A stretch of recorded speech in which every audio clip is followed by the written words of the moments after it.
Thank you, Ms. Toastmaster and fellow Toastmasters and welcome guests. So this is the icebreaker. This is where I have to lay it all out for you to observe. This is where I get to tell you that I'm in school to get my doctorate degree. This is where I get to tell you that, actually rub in your face that I lived in not one but 2 Caribbean islands. This is where I actually get to say that I'm quite shy and I absolutely hate small talk introductions. And yet, on the flip side, I used to be an exotic dancer.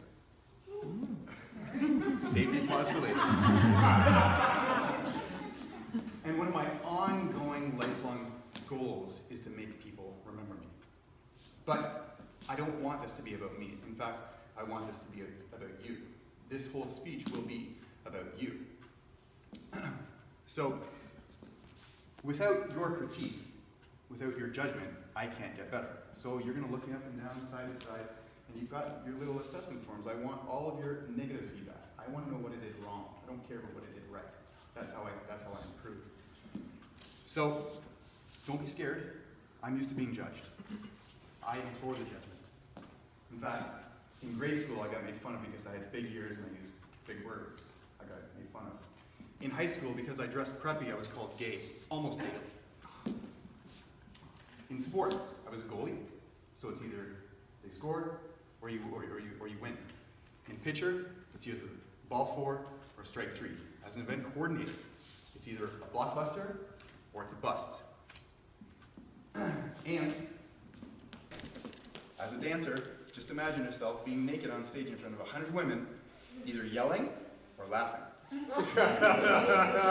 So, again, I am no stranger to judgment, so I implore you to judge me, please. As I said earlier, because I like to make memories for everyone, I want to build a trench in your memory so much that you can't help but not forget about what I discussed tonight. So I want to discuss tonight absolutely nothing. And I'm going to talk about something. What I'm going to do is I'm going to present 3 personal experiences from myself, from my life, for you to capture the common theme. But again, it's not about me. My goal is to play a chord within your internal instrument so that you can't help but feel inspired after my speech.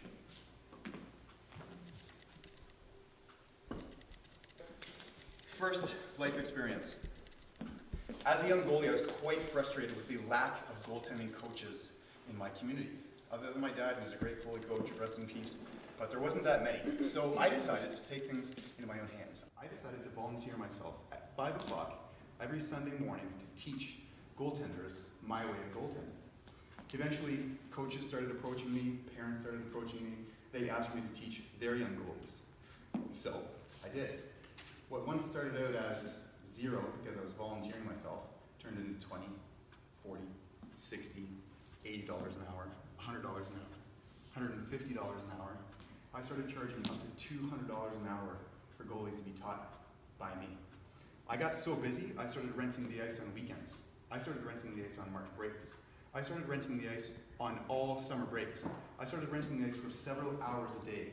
At one point I got so busy I had over 50 instructors teaching with the Brendan Coates Goalie School's hockey school on their jersey. All of that started as nothing and turned into something. After my hockey career, I decided to fall in love with bodybuilding. So I decided to compete in an international bodybuilding contest in Jamaica, which I won. And that actually triggered my love for Jamaica. So I decided to move to Jamaica. But what triggered that? After the bodybuilding contest, after my win, there was some celebration and I went on a booze cruise. And I was horribly disappointed. There was only one type of alcohol, rum punch, and it was just mainstream reggae. Nothing compared to the Toronto house DJ boat cruises that we have here in Toronto. Mike, you know all about that.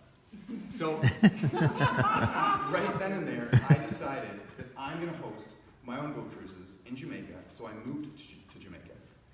I set a date. I went back and forth to Jamaica many, many times.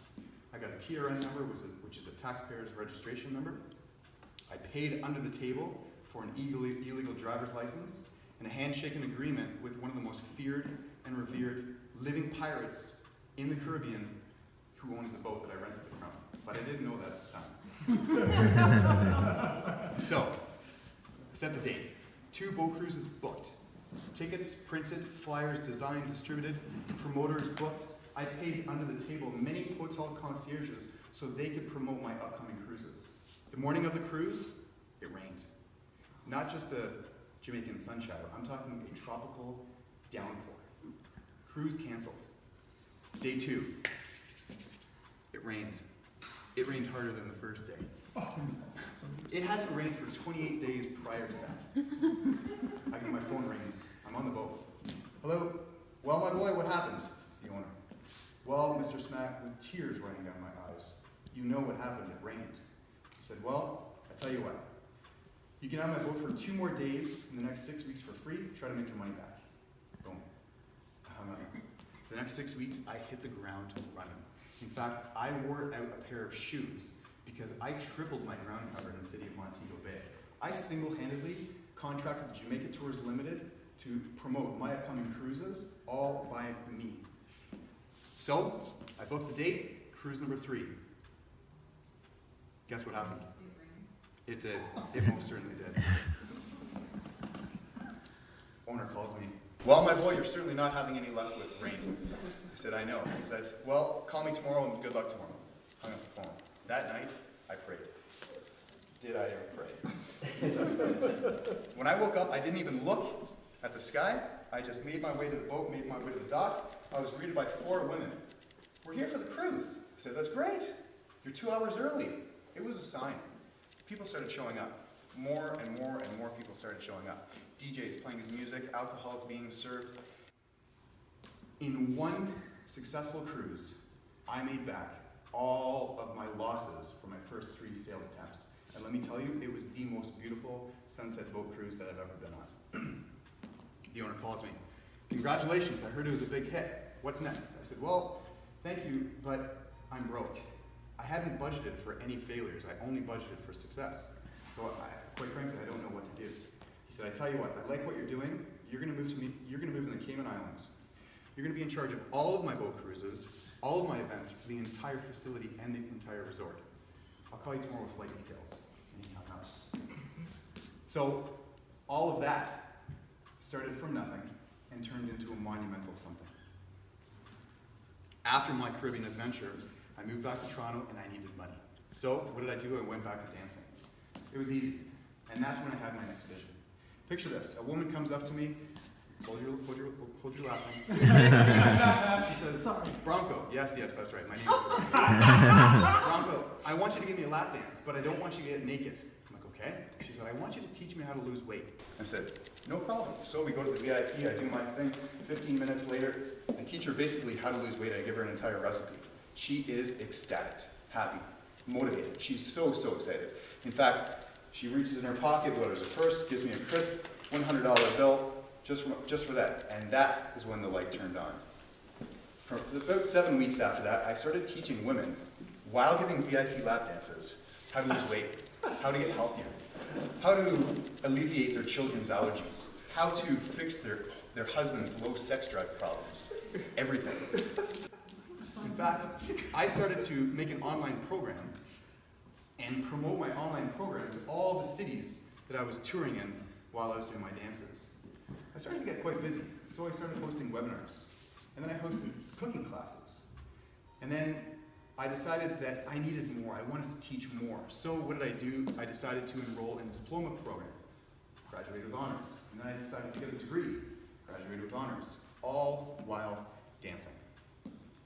So, the expansion of my knowledge, I wanted to expand my audience. So, I decided to make a website. And then I decided to write down all my information that I learned. And I wrote down more, and I wrote down more, and I wrote down more. And then I decided to catalog it, categorize it, had it proofread, had it edited. And then I contacted a publisher, and I got a publisher to publish it. And then I wrote my very first book, The 30-Day Challenge. And now here I am today because I want to improve my speaking skills and my skills to motivate people. And so, really, this was not about me, this was about you. Because what I did was, it all started with Joyce, and I was able to link it with my greater vision. I fueled it with my passion, and then ultimately I capitalized on it. So what was once nothing turned into something. I'm going to leave you with a quote from Napoleon Hill. What the mind can conceive and believe, the mind can achieve. And so I'm here today because my goal, my truest goal, was to share my message enough to make a string on the chords of your internal instrument, to make you vibrate enough, to make you ignite a flame large enough, so that you yourself are able to find your own very own nothing and start it into something. Thank you.